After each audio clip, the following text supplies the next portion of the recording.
G'day legends, Blake here with another video, and I was just doing some routine maintenance on this tank here behind me, and unfortunately I found some Hydra in there. So I thought, what a great opportunity to show you what they look like, how they come about, how to treat them, and all of those sort of confusing things. So if you've found a weird little creature, don't panic, sit tight for this video. I'll show you everything you need to know. Let's jump straight into it. This is the tank that I found the Hydra in. It's not always totally obvious when Hydra is in a tank, and in fact, I found it thinking that my glass just had a whole bunch of algae on it.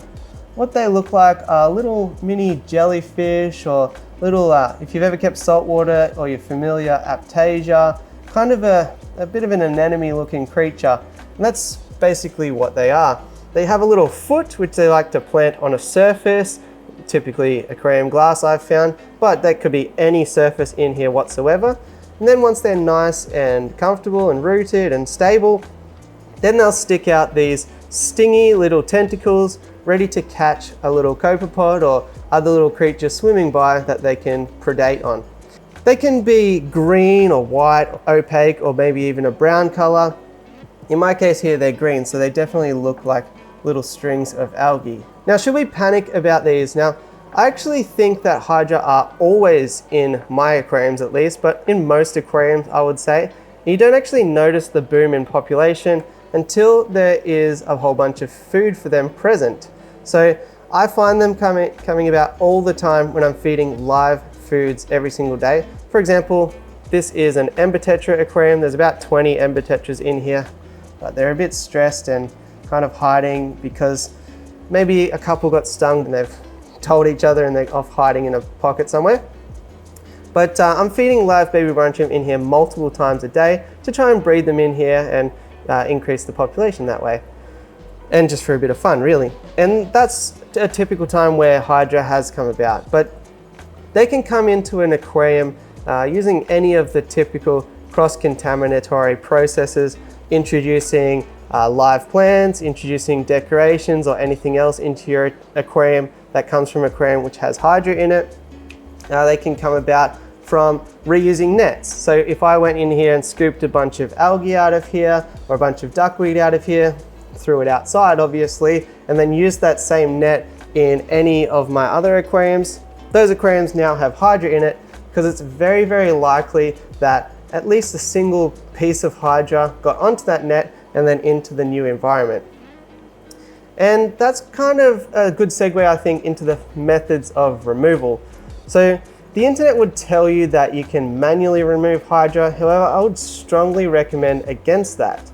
That's because Hydra, they're kind of a very basic creature. So by scraping them off the glass, if you accidentally split that into two, you haven't killed the Hydra, you've just created two Hydra. It's extremely unlikely that you'll ever be able to 100% successfully manually remove them. Even if you're really careful and you razor blade down with a siphon coming directly behind it and you're able to suck them out immediately after removing them from the glass, you're just not going to be able to remove them from every single leaf, every single pore in your sponge filter, etc., etc. That would be a huge job. So how do we get rid of them then? I think we can get rid of them in one of two different ways. The first one and the easiest one, of course, is via adding a predator in there. A guppy will happily scrape at the glass and eat a little Hydra. They'll probably even just be annoying so that the Hydra then suck in their stinging tentacles and then are a great, easy meal for a guppy to enjoy. So live bearers are really great in that way. Mollies are another one that would be great. Think also the little predators. So gouramis, no matter which type of gourami, will happily go after a Hydra. Things like pipefish, I reckon, would be a great one. Puffers, like a pea puffer, might go after a Hydra really easily. But as a general rule of thumb, anything that will go after maybe a snail or a flatworm or things like that will most likely eat a Hydra. However, of course, I understand that most of the time people panic about Hydra in shrimp aquariums and you can't always add fish into a shrimp tank. So for those ones, the good news is that planaria products like No Planaria, Planaria Zero, and other products with the active ingredient of betel nut extract, that is shrimp safe and will remove Hydra. So that's good news for you.